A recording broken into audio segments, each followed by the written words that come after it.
Thanks for joining me again. Today I wanted to talk about my K-bars. I have a little K-bar collection.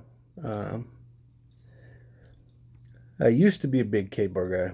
I had a lot of K-bars, but I think it's basically just because of K-bar's predictability and the use of the same steel, the same 1095 Crovan for pretty much every knife that they make.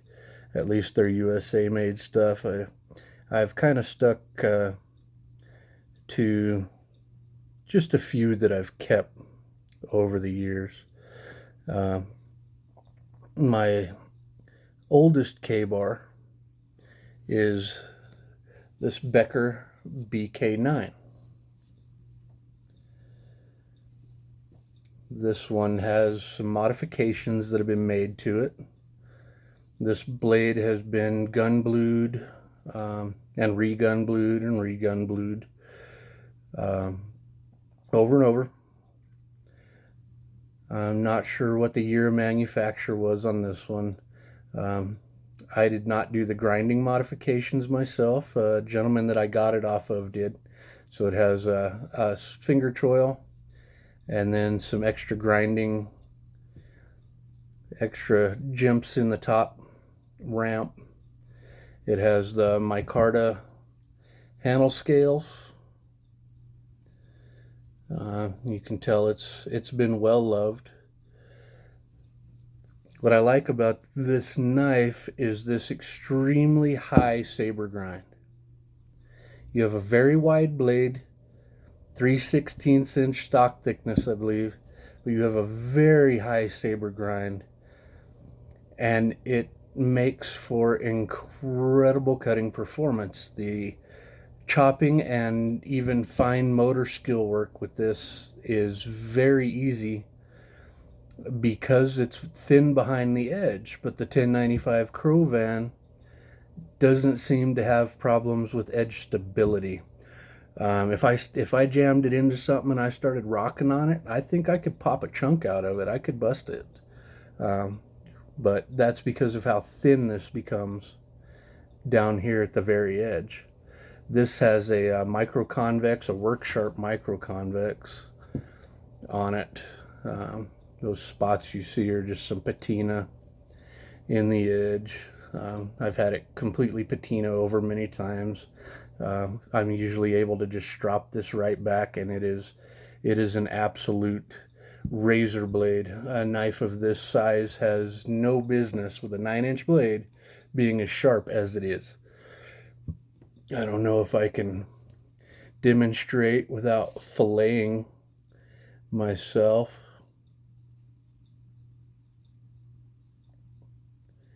But that is just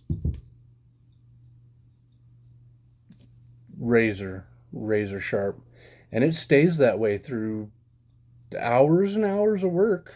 As long as you're working wood, materials of that nature. And keep a strop on hand, it will keep going for you. Next in line, I have the Machax. Kabar Becker Machax. This is a modified kukri type design. I've stripped it, I've patinaed it. I left the original finish under the handles. I went with stainless steel hardware, and then I put a powder coat on the factory handle scales. This knife is a chopping machine. The way that this knife, if you sit that level, there's your blade angle coming off your handle. It has so much forward weight that if you hit the sweet spot on this, it is a mini hatchet. It is it lives up to its name. It is a little machete axe kukri combo. It has a lower flat saber than that BK9 does, so it is thicker behind the edge. This is actually the factory edge on this blade. I think I have stropped it a couple of times, but that is about it. It's seen quite a bit of use prior to me stripping it and doing a forced patina. I used a white vinegar and did the entire blade, and then I did the it's not really an etching, but I did a mustard tiger stripe type pattern on it. These are no longer in production. I'm very sad. I've owned a lot of Kabar Beckers, and this ended up being one of my favorites. Another one I wish I hadn't sold is the BK5. I loved the BK5. They discontinued that one as well. Next up, I have the little brother to the BK5. This is a modified BK15. The only modifications I've done are the stainless hardware, stripped the finish, and did a patina for aesthetics. And then this also has a micro convex on it. This trailing point design with that super high flat grind like that is very, very sharp. This does wonderfully as a woods tool. Fine precision work. Boning knife, which is kind of what this design follows suit with. It is an excellent meat processing tool. I also picked up I won this Aswelke sheath in a photo competition about a decade ago. Love this sheath. I put this shit lock on it just out of necessity for the time being, because I took the clip that came with it and put it on something else, of course. That's what we do. We're knife people. I then have the BK18. I did a custom handle modification on this. Kind of a scallop pattern or a mountain tread type, Rocky Mountain type tread pattern on it. It also took the shine off of it, gave it a matte look. I stripped the finish, but only off of the blade, not under the handle.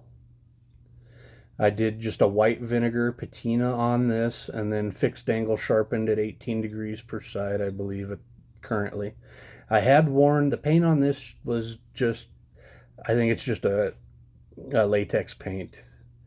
It came off in 5 minutes with a paint stripper.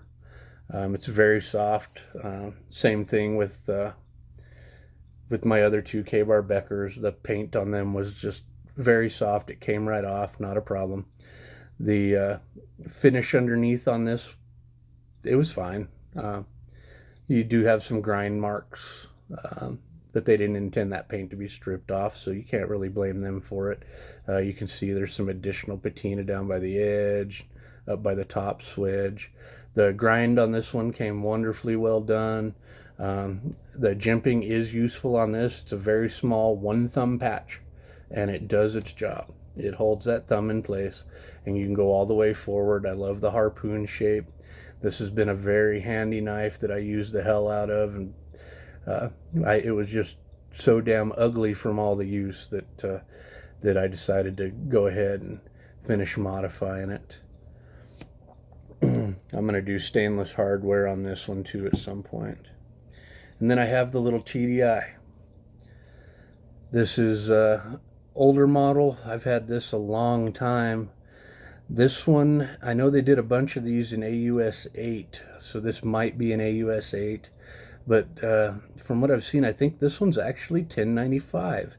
I actually got, this edge has only been stropped. This isn't a cutting tool that I've carried a whole lot throughout the years. But that edge patinaed when I cut, it was some little potatoes or an onion. And that edge actually patinaed. I think this may have been an early production run with the 1095 Crovan steel. But I could be wrong. Who knows? It is Taiwanese as opposed to the other 4 that I've shown you that are US made. I do like this as a backup knife, as a boot knife, but it doesn't get much carry time. The design isn't conducive to a lot of other EDC type tasks. It's a good package opener. Don't have to do much wrist action to open your package. Just come down on your package. You're already in the right position.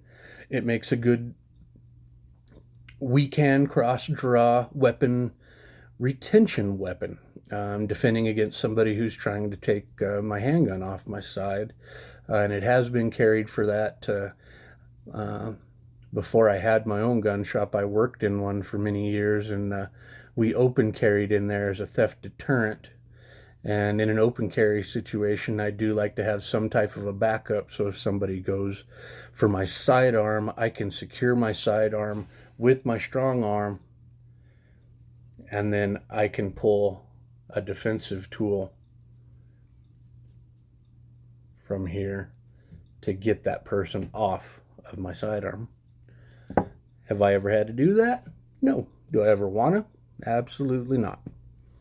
Well, guys, this is my current Kabar collection. I know some people might be disappointed. I don't have the old USMC that most people associate the word Kabar with.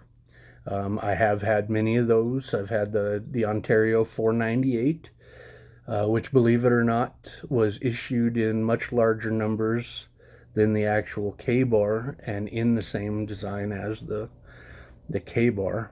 And issued for a longer period of time as well. If you like military knives, there's nothing wrong with Ontario. It's a shame that they went out of business. Hopefully somebody will pick them back up. But thanks for watching. I hope you guys have a wonderful rest of your evening.